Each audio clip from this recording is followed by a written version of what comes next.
All right, welcome everybody. My name is Olivia Allison, and on behalf of the Center of Excellence for Hospitality Resilience, I am pleased to welcome you to today's webinar on designing COVID-19 compliant events. So thank you guys so much for joining us here today. This is a webinar series intended to support small tourism and hospitality businesses as they navigate these unprecedented times as a result of COVID-19. By exploring topics related to operations, health and safety, marketing, risk management, contingency planning, and innovation, we hope to provide meaningful and relevant insight in relation to current small business issues to help you understand and respond to the changing landscape. This series is brought to you by the Center of Excellence for Hospitality Resilience, a joint initiative of Temple University School of Sport, Tourism, and Hospitality Management and Temple's Small Business Development Center. The presentation is recording and a follow-up document will be sent to all attendees. All attendees have been muted, but we encourage you to post any questions you have in the chat box or in the Q&A. So now I'm going to turn the floor over to today's panelist, Christine Cleaver. Thank you, Olivia. Hello, I'm Professor Christine Cleaver, and I'm with the School of Sport, Tourism, and Hospitality Management, and I actually oversee the event leadership concentration and certificate for the undergraduate department. So really excited to be here today to discuss this topic that is, I kind of feel like a moving component, moving target, just because it's constantly changing. So, sorry. Today, we're going to go through compliance, trust, the plan, best practices, and examples, and then I will open it up to actual questions at the end.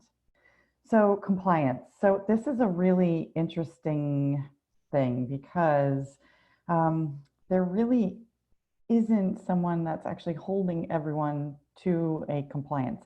It's more kind of doing the right thing. So this is a public health emergency that's ever evolving. And the big thing that I need to stress is you really need to know your municipality, your town, your city, your state, what their protocols are, what the dates the protocols go into, when they're effective or when they're changing. Example is, the state of Pennsylvania went to 50% for restaurants. Well, the city of Philadelphia was not even open for, 50% for indoor dining. And the city was not even, the city didn't even have indoor dining yet. So Pennsylvania went to 50% on the same day that Philadelphia opened up for indoor dining. So you need to just constantly, and I say this to my students all the time in my undergraduate program, that I empower them to become lifelong learners. With this, you have to constantly be learning and watching and growing per what's going on. When I put this together, had kind of the shell of what I was going to say, but I kept monitoring things as I was really solidifying the details because it is constantly changing.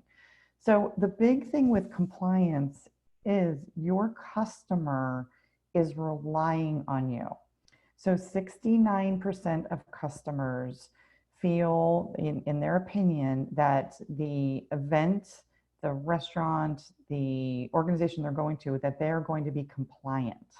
So they are putting that power to you to follow rules, to follow regulations, to be watching what's going on, to make sure you're doing best practices. They're feeling that you're going to do that. So it's important if that's a trust factor if that's a factor for us to get back into having events and be able to go through this recovery, it's really important that you're putting some sort of plan in place. Sorry. So trust, this is a huge thing. And this is, all the things that are coming out in the reports. Trust is the expectation that the business organization is going to deliver on their promise and behave responsibly. So like I had just said with the 69% or 64% of people are are expecting you to do right. 54% of people are trusting you to do right. So it definitely, in order for you to get people back in and the recovery to go forward, people are putting their trust in you. So you need to make sure that you're taking that trust and you're putting it to good use. So you have the capability. They're looking for capability, character, and communication, which is ultimately going to increase their trust factor. So the capability is putting that together, the character is doing right, and then communicating out to everyone that you are doing things.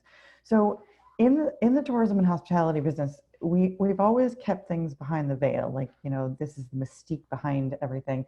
And now that's stuff that we have to be talking about. We have to show people what we're doing and how we're going about managing and what, you know, what we're putting in place. They want to see these factors. They want to see these factors before they even decide to buy the ticket or to come on site, because they need to have that trust in order, you know, before they buy something, they want the trust that it's going to be there and the plan's going to be in place. So the big, huge thing is that you have a plan. Not, you know, not just we're putting this together and it's going to happen. You have to have a plan. The plan is the most important thing going forward.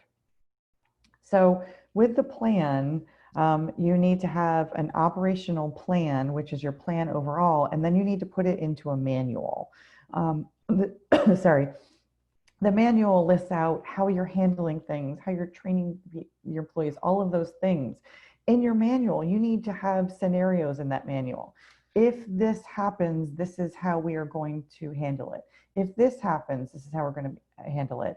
You know, it's kind of like your risk assessment has to be in that manual in a scenario type situation.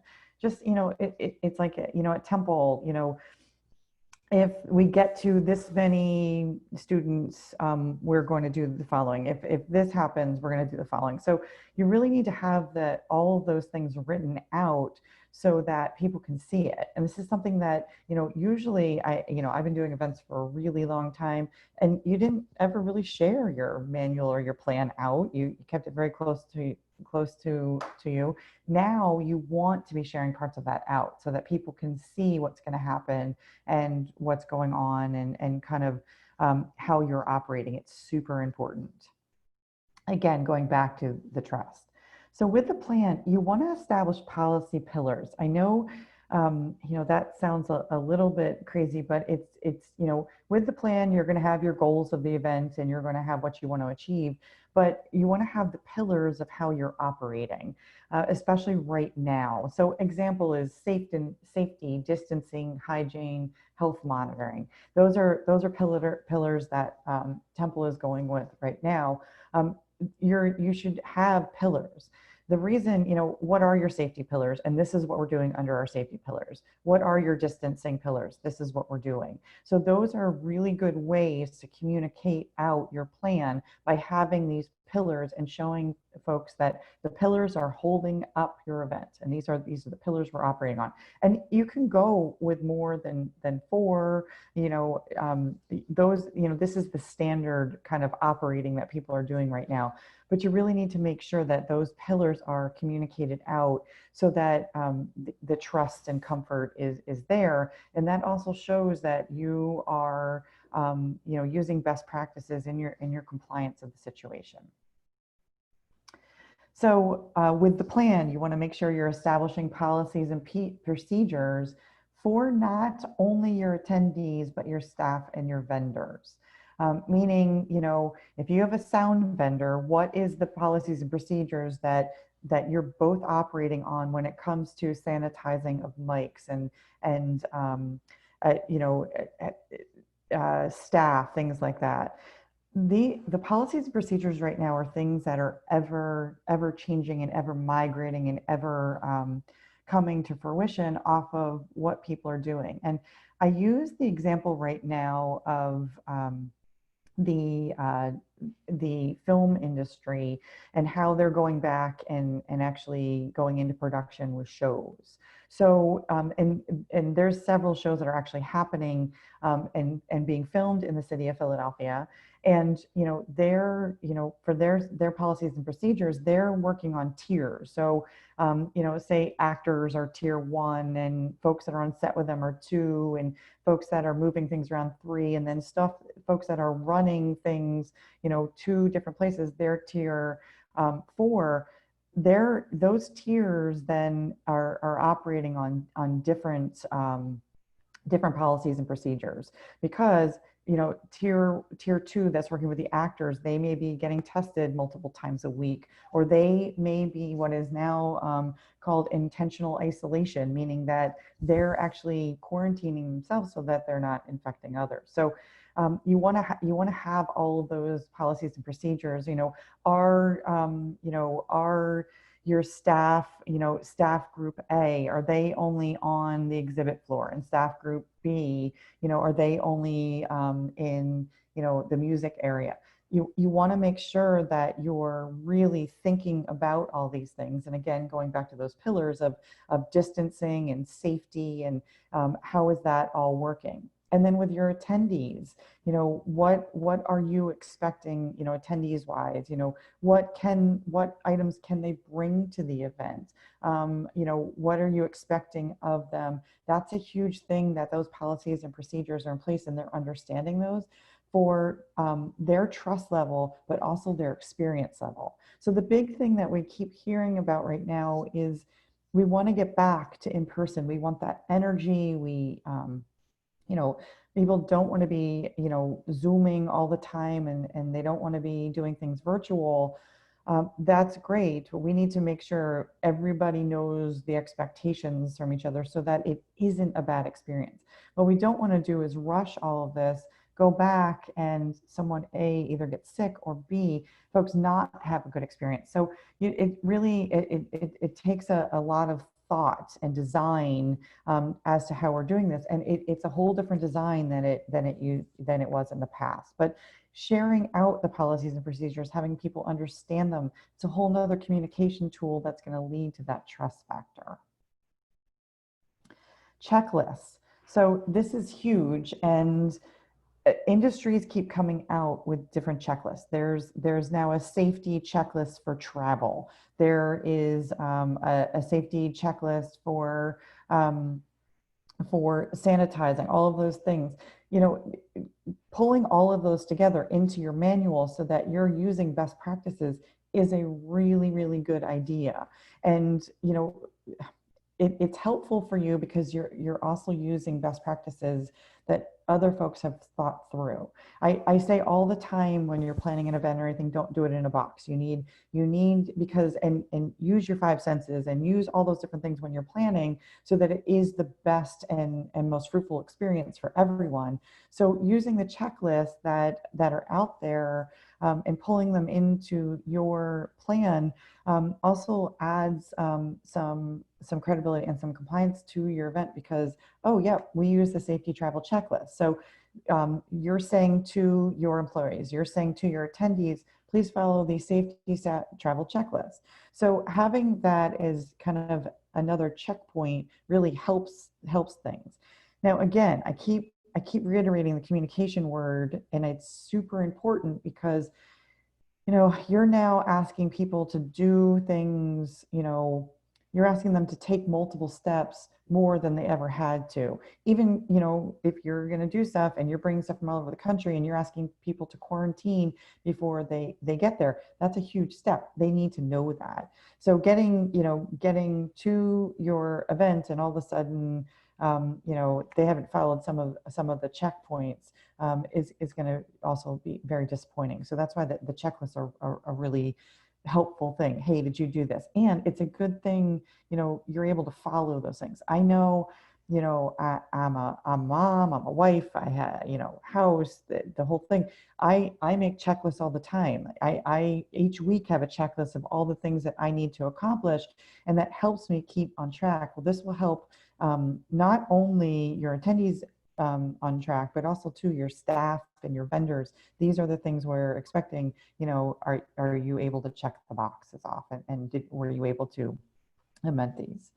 Terms and conditions. So this is a big one now that is really important that you're putting in your registration and your ticketing processes that, and I always say this should be a double check, meaning that you hit the agree button and then it asks you one more time if you're agreeing to these terms and conditions.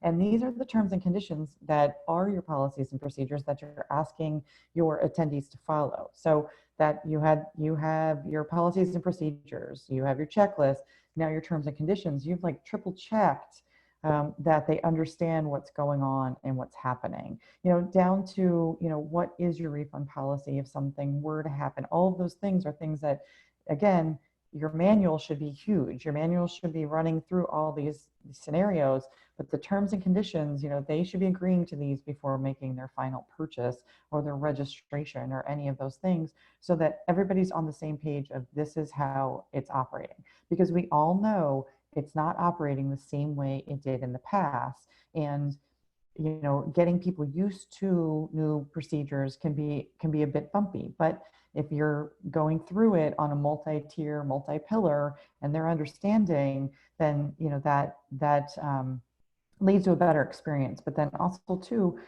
things are being put in place properly. Training.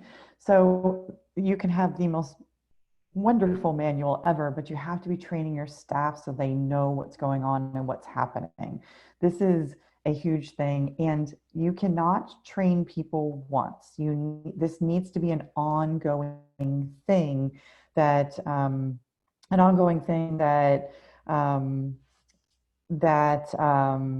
you're constantly going through and updating and looking at. So Robert has asked, how do you accomplish all of this with small or no staff?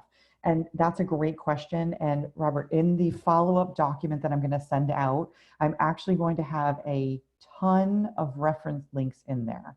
And these are all sorts of organizations that have the best practices, the checklist, the safety list, all of those things that you can use when you're putting this together. The other thing is too, I challenge you even to reach out to, to students or other local businesses that you actually have kind of an idea circle. That really is helpful when you're trying to do this. It is a small staff where you're bouncing ideas off of each other. That really is a good way to look at things from multiple angles. I say all the time that I learn as much from my students as they do from me, because they see things differently. I'm going to be 47 next week. They're in their early 20s, and we look at things completely different. That does not mean one's right, one's wrong. It's just a different perspective. So find a group of people that you can work with and have idea circles with. But I'm also going to provide a bunch of references for you so that you have those checklists and all the different anything that I have researched is going to go in this document, which will be pretty in depth, which I'm very proud of. So due diligence. This is a huge one, and so due diligence is basically doing the right thing. And if you're doing the right thing to the best of your capability, that assists you overall, not only with compliance, but also trust, but also risk and all of those different things.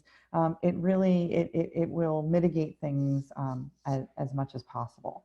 So with due diligence, like I just said about the training, you have to constantly be reviewing the plan. So you're updating your plan. You have to update your training per the plan. And that does not mean that you have to have training after training after training. You need to at least though be checking in with your staff on a weekly basis. And right now, with as much as things are changing, it could even be a daily or even every other day. But really important that you're constantly reviewing the plan, because if I wrote a plan in the beginning of the summer in June, that plan is nowhere near now what the plan was in June. So you need to make sure that you're constantly looking at it and updating.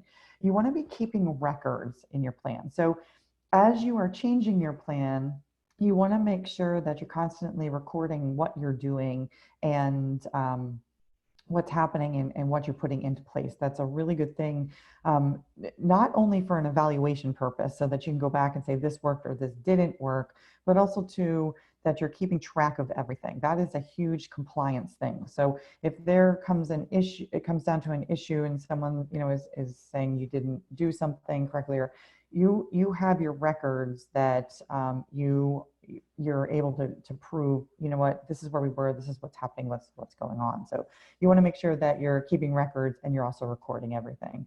And you want to invest in the plan. So, you know, I know it's difficult right now, and that's why, you know, we have we're lucky enough to be working with the Small Business Recovery Center, because they do have ways that we can invest in the plan and invest in different things. So, and you know, this doesn't have to be crazy huge investments. I have seen people do amazing things with distributaries and different events and stuff with not necessarily a ton of monetary investment, that they have just thought about things different ways and, you know, taken infrastructure that they've had and just used it and repurposed it in a new way. So you just want to make sure you're investing in that and trying to do the best you can. So best practices. This is a big, you know, a big list, but these are best practices that are working right now. So again, looked at a ton of stuff. You know, PCMA actually sent out a whole article last week about, I believe it was the beef industry had a conference that worked. And it was really interesting to read all the different things that they were talking about. And they had the pillars and all the different things. So it worked and it was successful. And, you know, it was great to see them actually publishing something that shows us that there is a positive, a positivity on the horizon. So one of the big things is have a designated COVID designer. So you know, you have your normal event designer, your event planner, but then having someone that is really diving in from COVID. So I've done other webinars where I was talking about virtual design.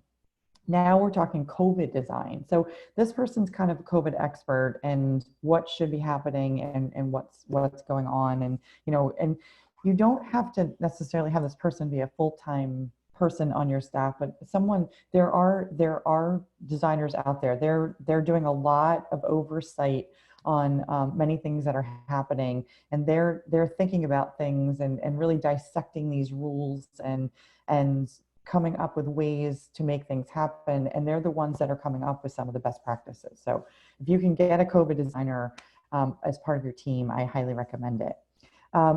Making sure you're adhering to capacity per regulations. Again, from I think it was the second slide, make sure that you are knowing what your capacities are and what's happening and what's going on, and, you know, the different areas and how they're changing and what the percentage is, because, you know, percentages here and there may be different. So definitely want to be looking at that. Hang on, I have a few questions here, so I want to. Okay, that one I think is done. Sorry, I'm trying to navigate some because it seems like maybe you're asking There was a question from Chris about would you have a template you could share? I think maybe we're talking about in the previous about the due diligence. Oh, in the checklist? Yes, I definitely, yes, I will put that on there. Yes, I do. I have checklists, I have different templates, so I will put those all in the references, reference documents so that you can have as many as possible. Okay, so capacity, going back to capacity. So you need to make sure that you know the capacity per the regulation, per where you're at.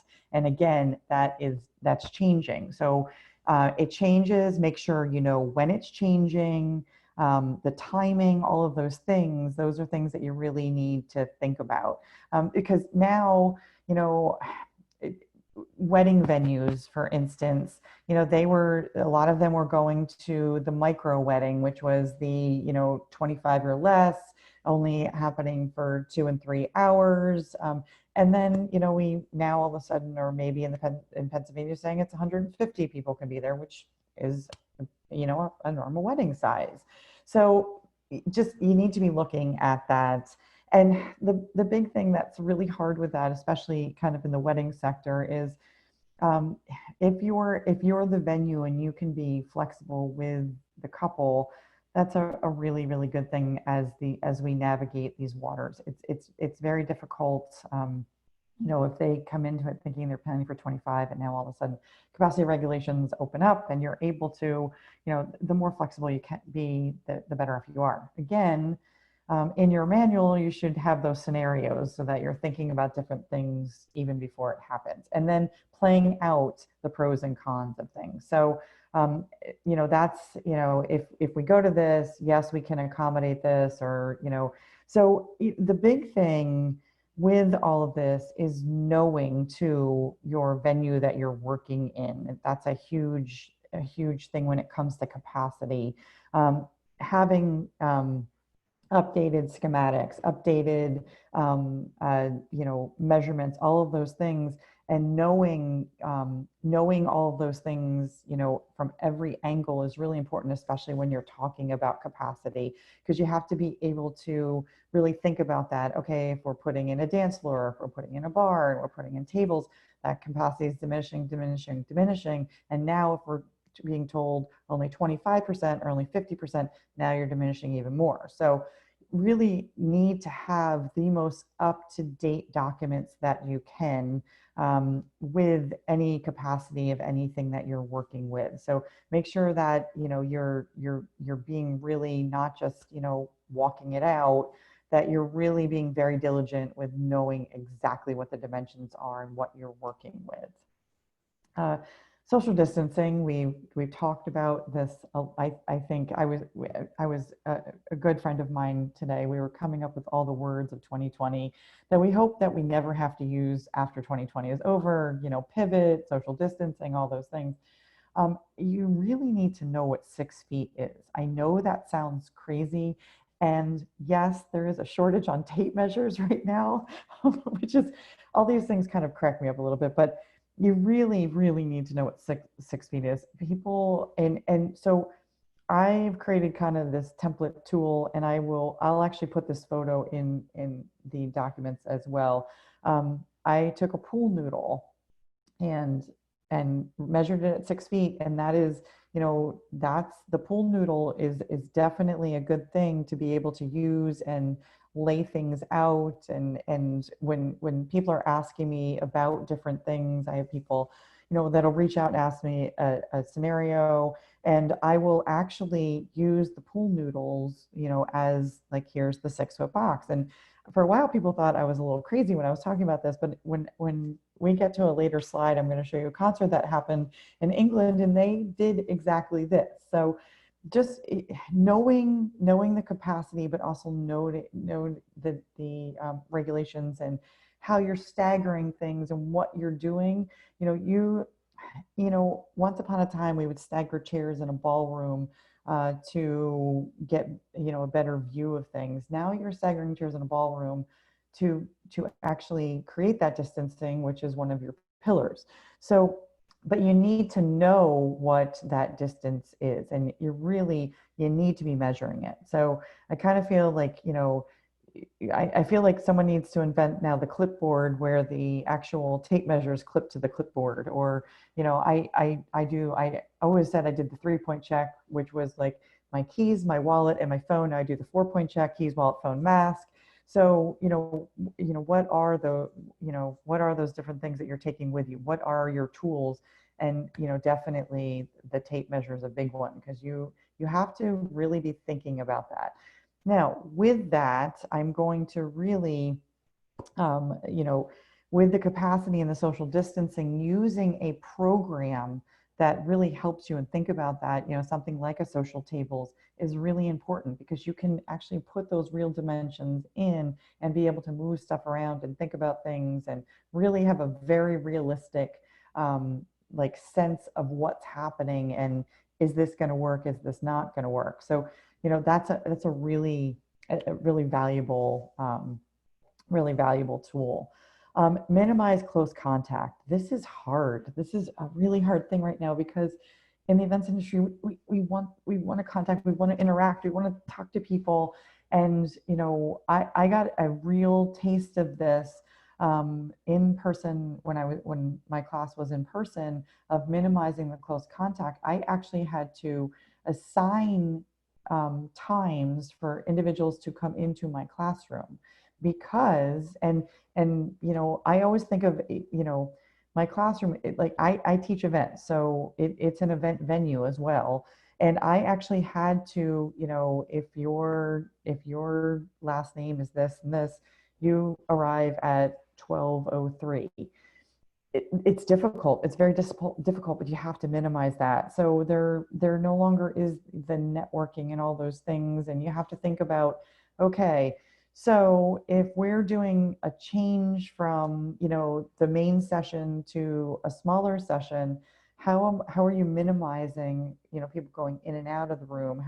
So those are things that you really have to think about, is the close contact of, okay, if they're not 6 feet. And I always imagine, and I think it might have been Secrets in Ocean City, Maryland, when all this started coming out, they had an inner tube that people would wear around their waist that was 6 feet in diameter all the way around. I actually use that as a visual when I'm actually talking about or planning something, as, oh, you know what, that's going to be too close of a proximity. So you really want to be thinking about those things, and movement. So when people are moving, that's where, so great, you designed great breakout rooms and an awesome opening session.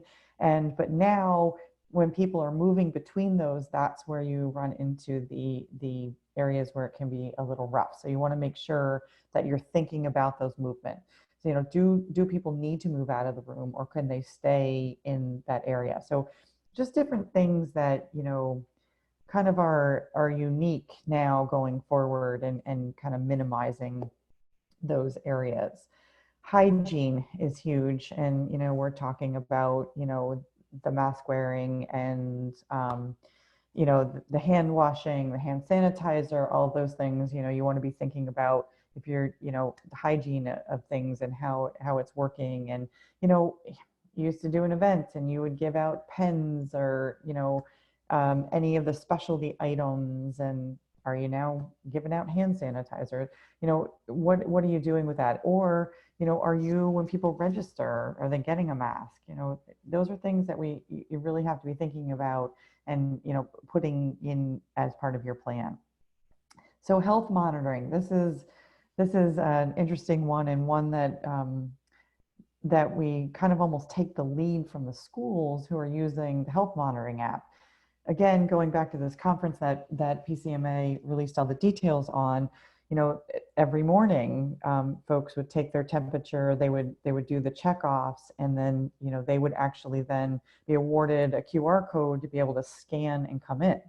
And that actually, the health monitoring also led to the detailed registration or tracking, because then they were actually scanned in, which was contactless. They scanned through a machine, which was also very interesting.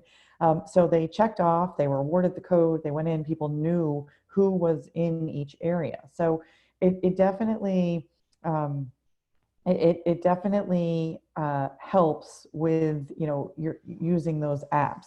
And I know that, I've been talking to a lot of the event app designers right now, and they're looking at trying to integrate things like this into their event apps going forward. Their big push for right now is the virtual, but they're actually talking about integrating these areas into their apps going forward. So when we get to be able to launch things, because this is something that's going to be around for a while, that the monitoring system that leads to the QR code to scan and all that stuff is all within one platform, which will be really helpful, because using, multiple platforms, people get very confused. So, it's just something, you want to think about going forward. Now, with that too, that's part of the messaging and the communication and the terms and conditions that people read and the signs that you have everywhere, all those things, you know, monitoring your health. If you're not feeling well, don't attend. In the past, you went to a conference, you traveled, you're on an airplane, you potentially got a little cold, you still kind of forged forward and attended. Now that's not the case.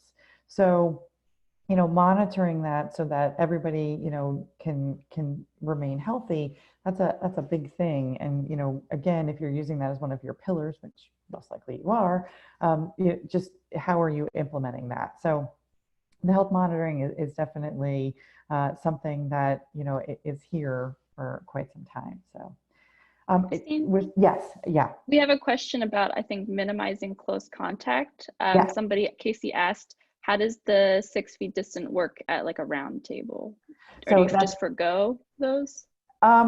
Yeah, so I'll be honest, the rounds are something that people keep going back and forth with, because the rounds, you are directly across from someone, and because this is an airborne disease, that is I'm sorry, airborne illness, that's rounds are some things that people are kind of distancing themselves from, and going more to 6 foot or 8 foot, tables where everyone's facing in one direction. So you can use them. I would do I would only use half of it, and have people apart where they're not actually sitting across from each other. But it's still really difficult with the 6 feet, because they're not meant to be. The other thing is too, if you use so with the round, you're going to deplete your capacity more than you are with the actual square table. So most folks are not using rounds in an actual opening plenary session anymore. They're going more with the classroom style. Now, you can, I'm not saying you can't do that, but again, with all this, just think about capacity and what works best for the capacity, and then all the other rules that you're putting in place on top of the capacity. So I hope that helps. I'm sorry, it was kind of a long-winded answer. Maintain a detailed registration list. This is huge for tracking, huge for tracking. So again, going back to what I was talking about with the health monitoring and the app, knowing who was there in every session. So if you are not using a tracking app, which over the last several years, all of the RFI and stuff have come into be, and also have decreased in price, which is great. It really is, I even said this, prior to what was going on. It's great to know who's in your room. It's great for sponsorship, for ROI, all of those things. Well, now you have to, because of tracking. So, having, people scan in their QR code or their badge when they come in, then you know who's in that room. You also know when you're hitting capacity. So, that's, with these things now, scanning in, and now, oh, we've hit capacity of the room. That's it. So because it used to be all of a sudden you hit capacity of the room, and now all of a sudden people are bringing chairs in, you're trying to make more room for people because you want the room packed. Well, that's not the same thinking anymore. So by scanning people in, when you hit capacity, and now you don't have 10 extra people just standing, in that room in a space they shouldn't be. So it's really important that you have detailed registration. In your registration now, it's super, super important that you also have emergency contacts. That was not a thing that was asked in the past, but it's definitely really important that you have emergency contacts in case something happens, that people, you have a way to contact folks. Provide alternate options. So we want to get back live, we do, but not everybody's going to want to get back live as soon as other people are. And then too, when I talked about, a little while ago about folks that may, even though they signed the terms and conditions and went through all this, and they get there and they actually can't be admitted because of some reason, you want to make sure that they still can be part of this. And that goes back to the customer service. So is there a hybrid option? Is there an alternate option? What are some other things that can happen? in the past, you have your hotel, that's your main hotel, and it could be that things are happening in the ballroom of the hotel, and the hotels have the ability to put things in the in-room screen. So, is there a way that, and we go with these staggered times and all these things. With all this, it takes up time. So it's taken up time. And I say this all the time, like in the classroom, we have to take attendance and we have to do all these different things now, which is taking away from the teaching time. And I use that same philosophy with this. You're going to take away from the meeting time. What are other things that you can use in the venue that still you can still have your meeting as whole as possible? So if you're doing staggered times where attendees 10 through 15 go at this time, well, that's great, but so they're waiting now. Well, during that waiting time, what's happening? Can they be in their room where they're still watching things or things are happening, or can they be on the app where they can see things? So you just need to make sure that you're having alternate ways to do things. And in today's day and age, that's not necessarily like there's ways to do this. You can be streaming via YouTube. There's all sorts of different ways that you can do things and platforms out there that are fairly easy to manage to be able to provide the best experience. We're not going to have the normal experience we had for quite some time, if ever really getting back to totally normal. So we just have to think about how to design things in the best possible manner that gives everybody an experience, because that's what everybody wants. And I keep going back to, I have a freshman in college. And yeah, she is not in any way, shape, or form having the same freshman experience that I did, but she's having experience and she is enjoying the experience. So we have to keep top of mind of making the experience the best it can be with the conditions that we are working in. And that really comes down to the communication and letting everybody know what the plan is and what we're doing it and why we're doing it. It's super, super important that the messaging is out there, and we're really communicating everything that's going on and why. The why is the huge thing, because the why is what's creating, the why is going to create the want of people being there. So um, menu options for food service is Christine, now, sorry. yeah, go ahead. We have a quick question. Yes. So someone mentioned that the most stressful thing about holding an event is having attendees who refuse to follow your guidelines. So how do you enforce this to keep everyone safe without potentially causing legal challenges from attendees who want to challenge your requirements? Awesome. So it's an interesting thing. So that is where the signage, the messaging, and that alternate thing happens. And I think you can actually take a page from the Target book on this. So Target their signage is really, really good with this, saying to them, you have to wear a mask, saying to the client, you have to wear a mask in the store.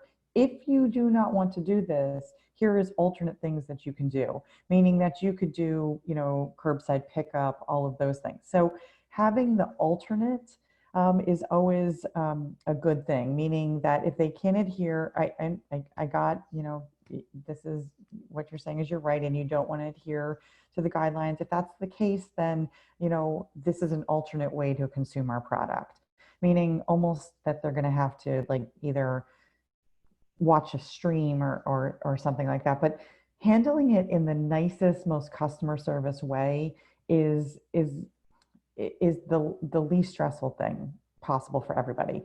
I will give an example. I was in a Pennsylvania wine and spirits store. They're part of the Pennsylvania system, so they're really, really stringent about the mask, and almost to an uncomfortable level. I was checking out, and I was in line. There was a gentleman behind me who had his mask on, but it clearly had kind of slipped down his nose. I don't really feel like he was going against regulation.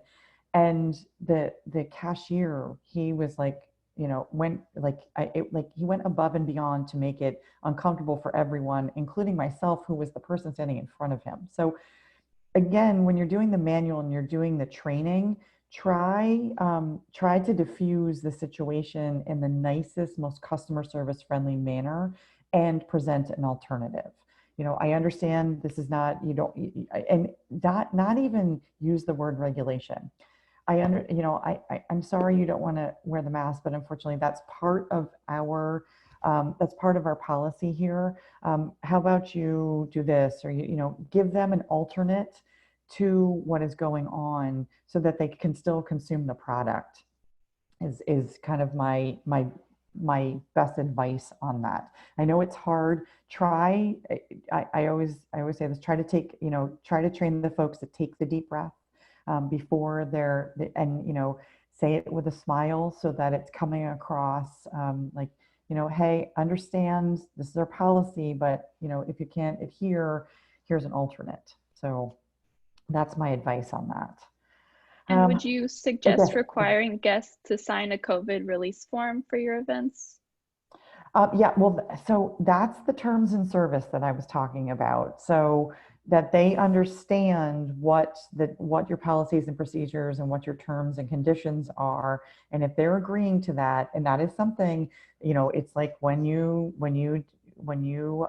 sign up for an Airbnb, all those things, you're reading the terms and conditions. When you activate your Uber, your Uber app, those are the terms and conditions. So these are the terms and conditions. And when you're having an issue, these were outlined in our terms and conditions. And again, just keeping in the most calm tone possible so it does not become stressful. And think about the scenarios. What are the scenarios that could happen? And then these, training everybody so that everybody's on the same scenario. Do not change the scenarios midway through, because that's when it gets super stressful. All right, I'm gonna go on if that's okay. I love the questions though. Thank you.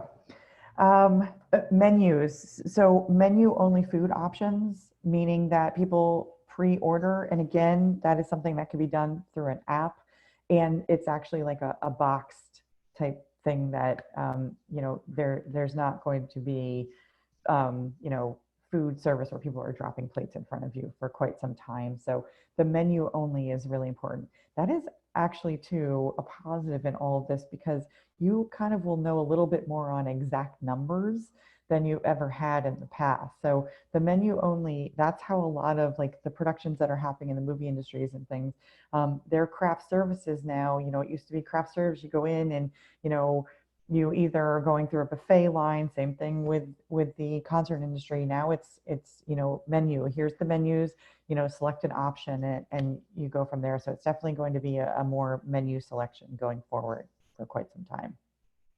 I talked about this, I think, probably about 1,000 times at this point, but good messaging, signs, and digital, social media, email, terms and conditions, all of those things, and you can even do, a 10-day plan where each day you're serving a different, a different message of your pillars and stuff.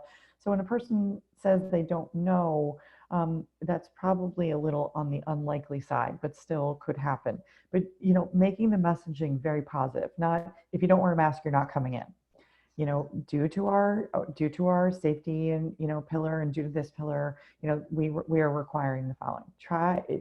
Present everything in the most positive light possible. Cleaning protocols. So I've said multiple times in multiple things that I've been doing that innovation is in our industry is always, I'm sorry, new products are always launched through innovation out of need. And cleaning protocol, the digital platform for apps, cleaning protocol for the events industry, these are things that are definitely going to launch out of all of this. Sanitizing, how long does a microphone have to be sanitized? How long does a seat have to be sanitized? So these are all things that are starting to come to light, and again, I implore you to keep, watching all of these things that are happening and all the things that are being published, because it is, cleaning protocol right now, something gets sanitized and has to sit for 10 minutes. And that is a scenario right now. Sanitized has to sit for 10 minutes before it can be used again. Well, in it, like back-to-back sessions, you're only leaving 10 minutes between those sessions. Well, now taking 10 minutes to sanitize, 10 minutes to sit. So you have to think about your scheduling and how that's happening. So cleaning protocols are something that, are the cleaning protocols are going to migrate as we start going back to having more in-person events, and things are going to come out, new products are going to come out. Look at the airline industries. I believe it's Delta that is clean bombing the plane in between each use. So you're going to see some of these best practices, and again, going back to the checklist, that kind of all falls under that as well. Good ventilation. This is a huge one. Because this is airborne, you're going to want to make sure that if you're doing events inside, that you're working with the facility and you are telling people this is the type of air filters. It's a HEPA, whatever, blah, blah, air filter. The air filter is cleaned, this many times a year. This is a huge thing this is a question people are asking and want to know. This is a question that our students were asking when they were coming back into buildings on campus. So this is a huge thing that, that you have to, again, be messaging out what's going on and what's happening. And you have to challenge your venues to make sure that they're following best protocols on this. Physical barriers and guides. And I'll show an example of this in a few minutes, but this is a huge thing. You have the plexiglass, the guides of, how people are walking. So I talked about the close contact. Well, are you putting a guide in the middle of where people are walking so that you can only walk in one direction or another? We all have been to a conference that, it's changing and you have people walking and you feel like you're bumping all over the place. And, what are those barriers? What are those guides to get people to, the location? And this is something that I mentioned before, when you're repurposing something, that these can be, guides, fencing, different things that you have. I have seen restaurants, and this is one of the coolest things I've saw so far. They've actually made a pallet wall.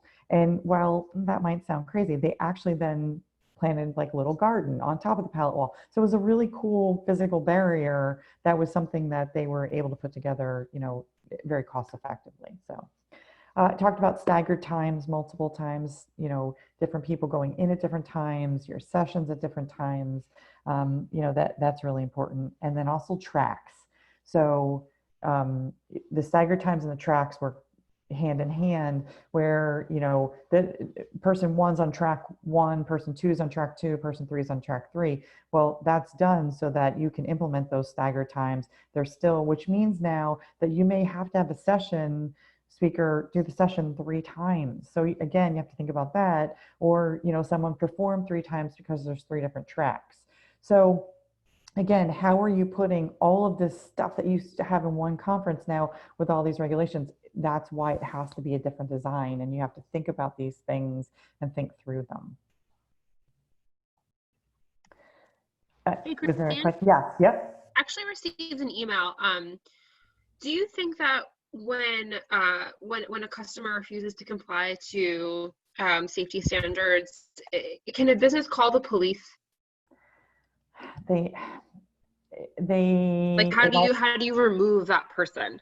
So this is the difficulty, and this is going back to the word of compliance overall, is because if it all, again, it depends on the municipality. I've been asked this multiple times. Small municipalities are more likely to come and assist. You call the police in Philadelphia, they're not going to come and assist someone not wearing a mask to leave. So it all depends on the municipality. And again, working with them to come up with your design also helps. It's difficult. It's really, really, really difficult. And that's why I'm offering the diffuse the situation method versus trying to make the situation worse. Just because there really is not someone. Now, you should, because have safety and security folks at your venue, and if so, those are the folks that could assist. But it really technically, it's not a law. This we're, you know what I mean, like we're in an emergency status. So unfortunately, it's not a law, which means that the police can assist you, but they can't actually, like, they can't remove the person unless there is like just cause to remove them, that they're actually, you know, causing harm. It's a difficult situation. But again, I take the page from Target on this. I really do. They actually now have someone in the front of the store that is greeting you. They're, you know, complimenting people on their masks. They really have tried to take a really customer service approach to this. And I'm finding that the less confrontational you are. Is that why everybody's been complimenting my mask lately? It's a Yes, strategy? yes, it's a strategy. Ah, It is. It is. wow. Yes, it is. So they're, yeah, they're, you know, oh, wow, look at your mask. How cool is your mask? And Right. so I have a very good friend. She takes the mask game to a whole new level, like drama llama, leopard, the whole thing. And, you know, so people are really, you know, up in the mask game. I go low key with the mask because I don't really want it on, but I know I wear it and I comply. But I don't, you know, or when you go in, you know, thank you very much. We're so excited to have you here. You know, you know, you can have ambassadors. I mean, when we do zero waste events, which is, and you know, the thing we talk about, there's trash ambassadors. They're telling you where to put the trash. So you could have mask ambassadors. You can, you know, all those things that are, they're thanking people for coming and all those things. That's a whole approach to it, where you're going more customer service friendly, so that it's more comforting than anything. Now, in Pennsylvania, because the mask and because we were kind of in the lockdown a little bit longer, it's definitely it's more of a norm here. You go to Florida, not so much the case. So I think we do have the benefit of the locale and the fact that we kind of wore a mask a little bit longer than, well, and I'm sorry, it became the norm longer than other places. All right. So I just want to show you some different, you know, COVID events that have worked.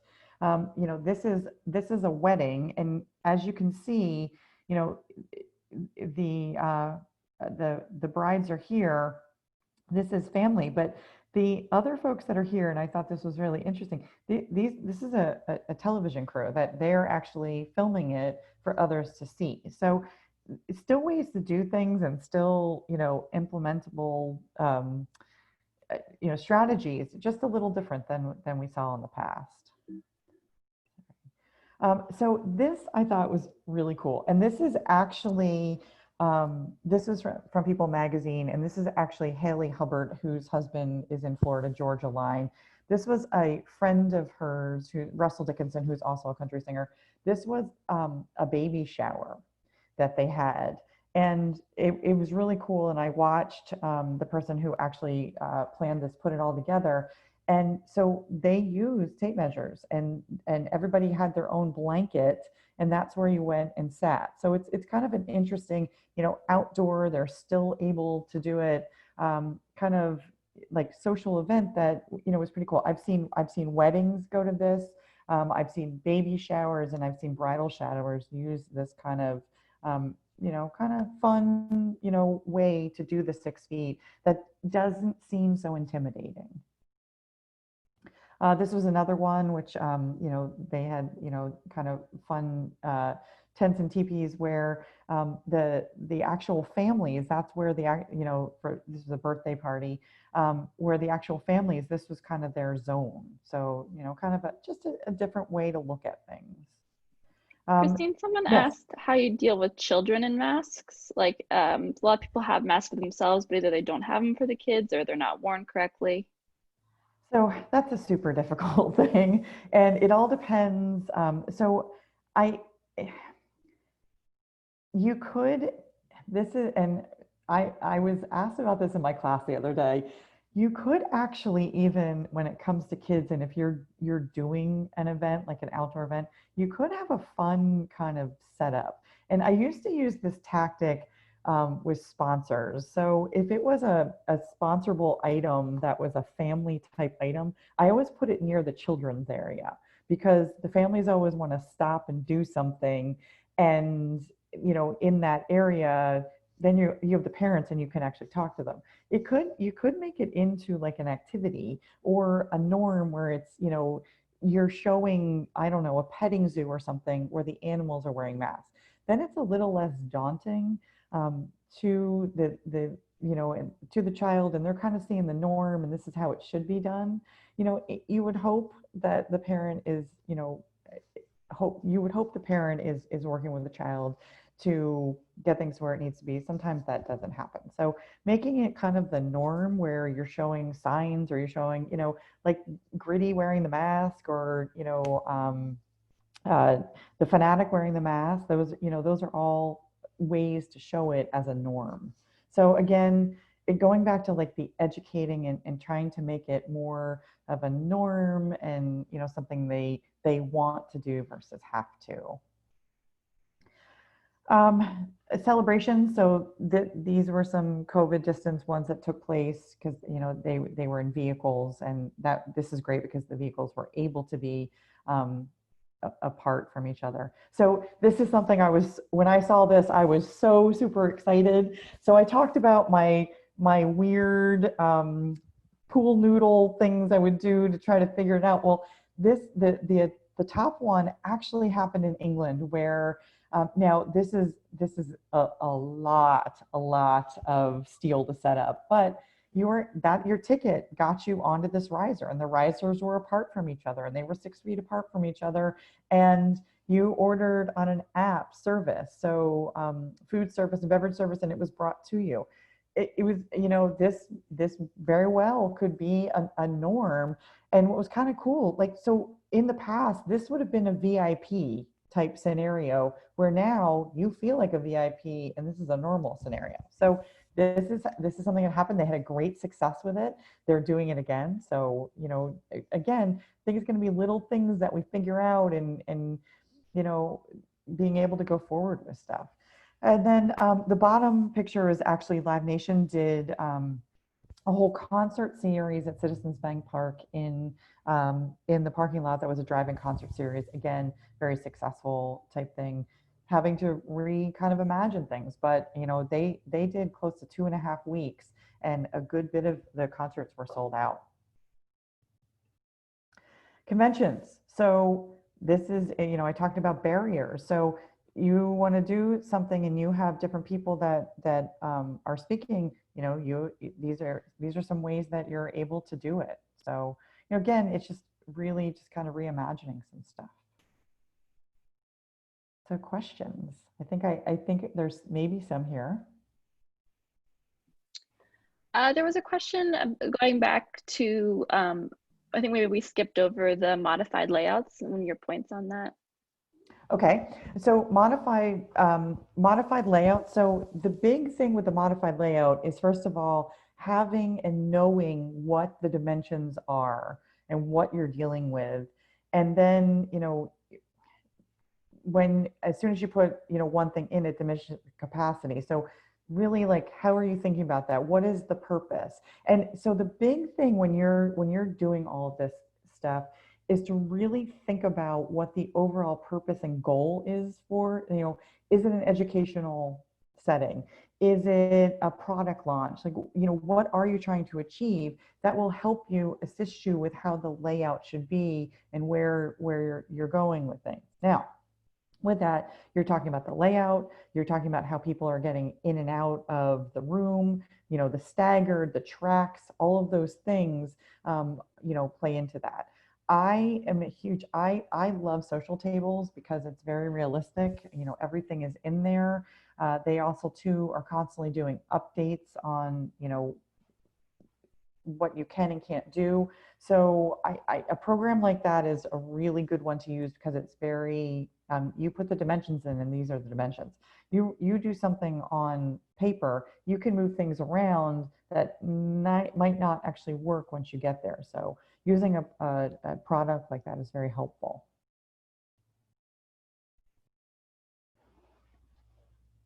Any other questions? Yeah, feel free to type any other questions you have in the chat box or in the Q&A. It looks like Jamie did post a survey for all the attendees to take whenever you have a moment. I believe it's also going to be shared in the follow-up email that will include the recording of this webinar and also the white paper as well.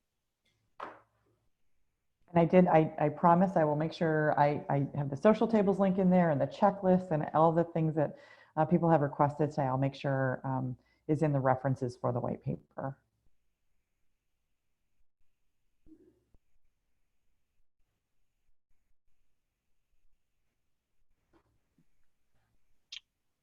I'm not seeing any more questions at the moment. I'll just give people like maybe 30 more seconds to see if they have any other last minute questions.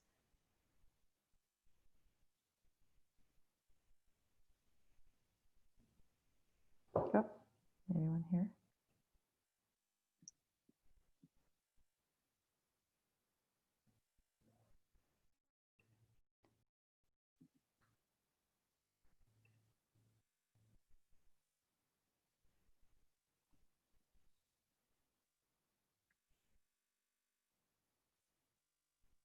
I think that is it. Yeah. All right. Well, thank you so much, everyone, for joining us today. Jamie has also posted, oh, 1 second. There is one question here. How safe are you able to make the people who are bringing things to different groups at the event? So like the vendors, I think.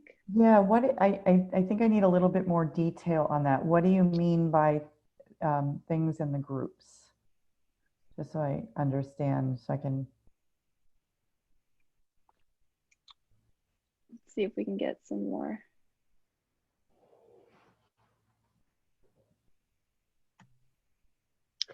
In the meantime, let's get a clarification from that person. But in the meantime, if anybody needs to head out, we are just over the 1 hour mark. So thank you all for joining us. We appreciate it. We always appreciate Christine's expertise.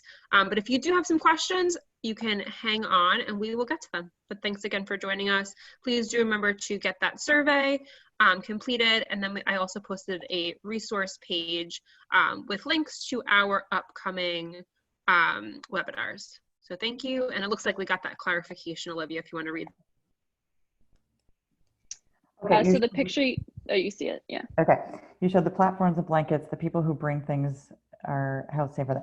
So that's gonna, you're gonna have to, again, put that in your terms and conditions and messaging. So, you know, with that, you know, are they able to bring a blanket? I'm 100% sure that they're not able to bring in, you know, food, beverages, things like that. But again, that's going to be communicating what they can and can't do. So I hope that answered your question.